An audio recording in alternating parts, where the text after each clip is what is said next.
jangan mengganggu orang lain. Ya? Ajar dengan Quran. Kalau kita tak pandai baca Quran, sekarang ni sini melawak kat kata malam.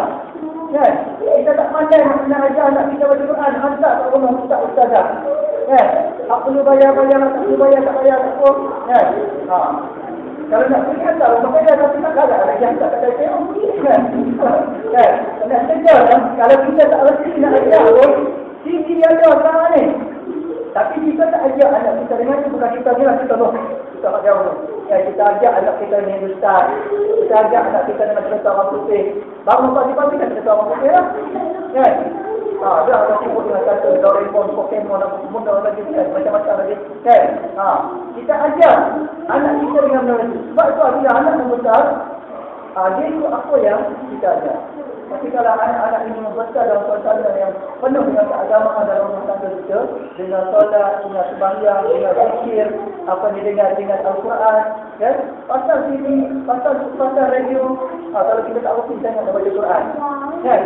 Jangan pula hari ada kematian baru kita sibuk dengan cara TV dan cara Yasin. Kan? Dah nak mari cara Yasin, dah nak tengok Yasin hancur. Apa yang baca ikut saja. Kan? Habis biasa terupon, habis biasa terupon baca Quran. Tiba-tiba ada ahli keluarga kita meninggal dunia, kita pun sibuklah mencari Quran hari itu. Kan? Tutup habis DVD, radio, karaoke, home theater, habis semua tutup. Kan? Kalau suka tak nak home theater, karaoke tu, banyak sebabnya itu, bacalah karaoke tu. Kita panggil jaga segera semua kali baru. Doktor, Yasin. Jangan marah-marah. Orang ini semua baik-baik. Tapi saya betul. Okey. Seterusnya.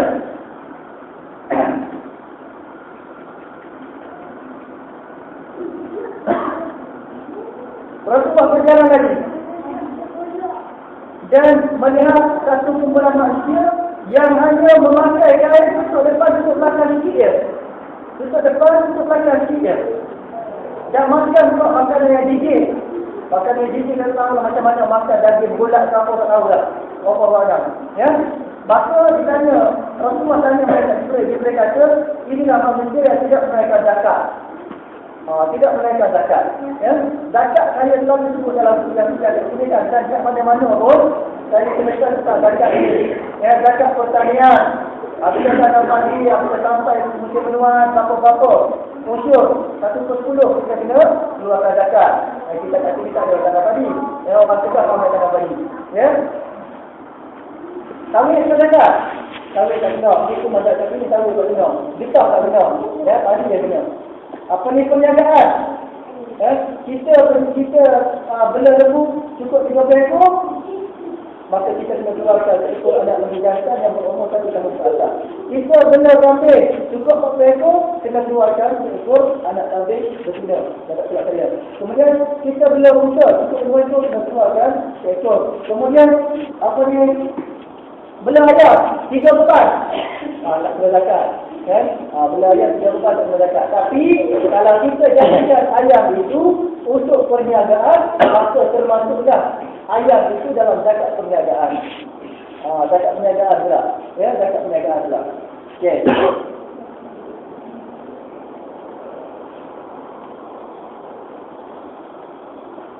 Kalau nak kira zakat pula, ada cara pengeraan dia. Kalau zakat simpanan harta dalam bank kita campur semua. Janganlah kira dalam bank dia. Hadap bawah mantai campur. Apa ni bawah katil, campur tadi, cukup semua kali, dalam bank, dalam tabung haji, dalam tabung, campur semua kali, cukup beberapa. Kira ada, kalau sekarang ni 8,000 lebih kata kira dia. Dia ikut harga emas masa. Yang ikut harga emas masa. Sekarang ni kata kira dia, 8,000 lebih, maka kalau tak bergerak duit tu, tak keluar masuk duit bila masa tahun, mengikut tahun keluar yang semasa lah, maka kita wajib mengeluarkan zakat 2.5% daripada simpanan kita. 2.5%.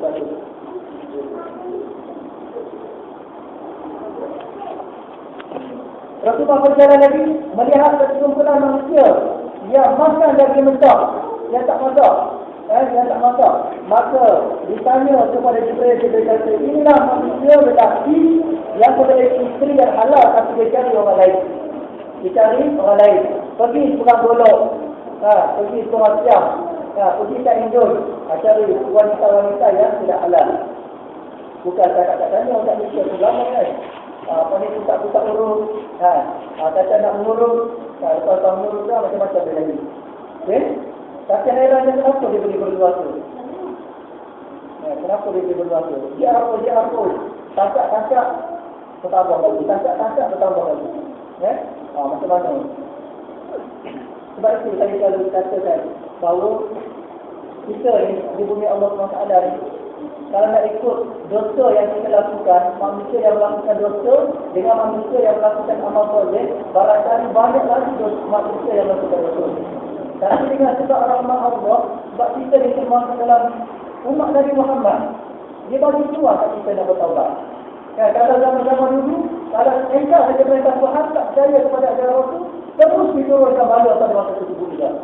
Nabi Nuh alaihissalam habis satu negeri kena tsunami. Tinggal berapa kira yang beriman. Kata kapal dia. Kemudian Nabi-Nabi lain. Nabi Nuh dibalikkan bumi. Tapi kita tak pernah berlaku perkara-perkara demikian. Kecuali sedikit saja di kalangan manusia hari ini yang kena balikkan. Tak menceritakan kepada kita telah berkaitan umat Nabi Muhammad SAW. Dia bagi peluang untuk kita bertaubat. Kalau tak bertaubat juga, akhirat nanti tak baru ada balasan dia.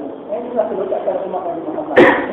Jadi kita sebagai orang yang beriman kepada Allah SWT, iktibarnya kita tambahlah amal ibadat, supaya Allah Ta'ala terhapus segala dosa-dosa maksiat yang ada kat sekeliling kita dengan amalan-amalan kebajikan, amalan-amalan soleh yang kita lakukan. Menyebabkan turun rahmat dalam kampung kita, dalam kawasan kita, dengan sebab amalan-amalan soleh yang kita buat. Tapi kalau tak ada orang yang melakukan amalan soleh dalam kampung kita ni, yang jahat yang ramai, yang soleh yang tak ada, takut-takut rahmat tak turun, badan Tuhan yang kita tak turun.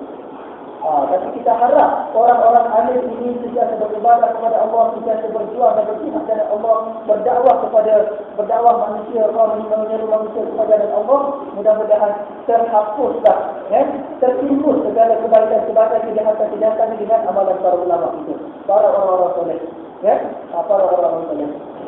Baik. Seterusnya, Rasulullah terus berjalan.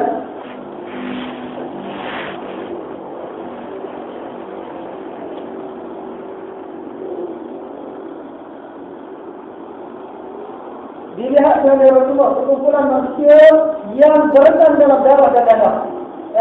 Segelam timbul dalam darah yang bercampur dengan darah, gigi dengan air. Pertama-tama kita akan nasi atau cerita macam ni. Gigi dia manusia ini